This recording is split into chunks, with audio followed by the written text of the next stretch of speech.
Hello dear friends, কেমন আছো সবাই? আশা করি ভালো আছো। দীপাবলির জন্য বাজারে গিয়েছিলাম প্রদীপ কিনতে। গিয়ে দেখি একটা ছোট্ট বাচ্চা ছেলে প্রদীপ বিক্রি করছে। এই ছোট ছোট প্রদীপগুলো, অনেকগুলো প্রদীপ নিয়েছি ওর কাছ থেকে আমি। আর এখান থেকে নিয়েছি বড় প্রদীপ, কারণ ওর কাছে বড় প্রদীপ ছিল না, তাই ওর কাছে থাকলে আমি ওর কাছ থেকেই সব প্রদীপগুলো নিতাম। তো এখান থেকে বেশি না, 3টে বড় প্রদীপ নিয়েছি আমি। তারপর প্রদীপগুলো নিয়ে বাড়ি চলে এসেছি। বাড়ি এসে প্রদীপগুলোকে একটু ধুয়ে শুকিয়ে নিয়েছি। তারপর ভাবলাম সিম্পল প্রদীপগুলোকে একটু ডেকোরেট করে নিই নিজের মনের মতো করে। তো কালার করে নিলাম, সাদা দিয়ে কোটিং করে নিয়েছি পুরো। তারপর আমাদের বাঙালির যেটা ফেমাস কালার, সাদা আর লাল, লালটা দিয়ে একটু করে নিলাম কালার। কেমন হয়েছে আমাকে অবশ্যই জানাবে সবাই একটু কমেন্ট করে।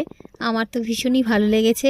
আর তোমরা কি করো এরকম বাড়িতে সিম্পল প্রদীপ কিনে এনে ডেকোরেট? আমি কিন্তু করি।